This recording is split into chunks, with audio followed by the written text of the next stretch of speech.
Oui, bienvenue dans cette nouvelle vidéo, ici dans le secteur de la construction métallique. Aujourd'hui, on va parler du soudage des platines d'ancrage.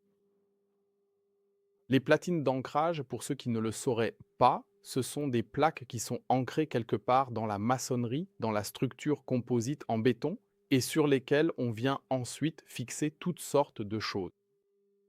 Et ces plaques sont fixées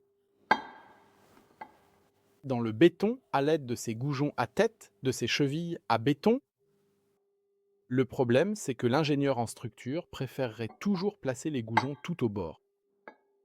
Évidemment, pour qu'ils absorbent le plus de force possible sur la plaque. Mais plus le goujon est placé dans le coin, plus les problèmes de soufflage magnétique sont importants pour l'opérateur. Tout commence déjà par la question: comment est-ce que je branche mes câbles de masse sur une telle plaque? Où est-ce que je les mets si je veux souder un goujon ici, dans le coin? On a entendu dire un à droite, un à gauche. On a donc déjà compris que souder sur un bord, ce n'est pas non plus l'idéal. Oui, il existe différentes méthodes pour contourner ce problème de soufflage magnétique. Personnellement, j'aime bien procéder comme ça. Je ne place qu'une seule masse dans le coin. Là, tout le monde va me dire: oui, mais attends, le courant va circuler comme ça. Et donc, il y aura encore plus de soufflage magnétique. Oui, c'est exact. Mais on peut placer des masses de compensation. D'une part, on peut placer des masses ici et là bien ajustées pour agrandir cette plaque et étendre davantage le champ magnétique.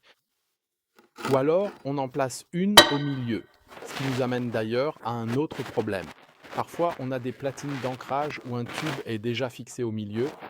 Ce tube aussi influence énormément l'arc électrique et le champ magnétique. Donc, souder des platines d'ancrage, c'est toute une science en soi. Et sur les grandes platines d'ancrage, il m'arrive de faire ça aussi. Je ne mets qu'une seule pince de masse dans le coin et pas seulement un bloc d'acier à l'intérieur, mais je prends mes aimants et je travaille à nouveau avec.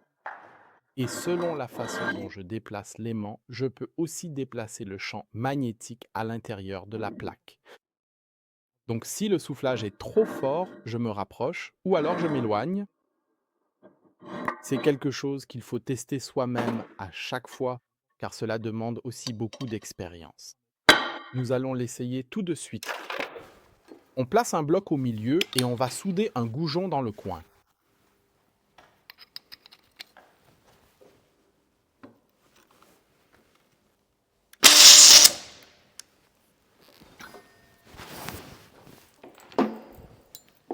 On dévisse le tout.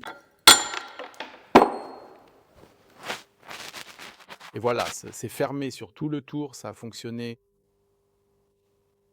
C'est aussi simple que ça. Mais souder sur des platines d'ancrage reste une opération délicate, plus on s'approche du bord. Et si vous avez des questions sur le soudage de platines d'ancrage, eh bien, contactez-nous. Sur www.queco.net ou appelez-nous simplement. Nous serons ravis de vous aider. Merci beaucoup.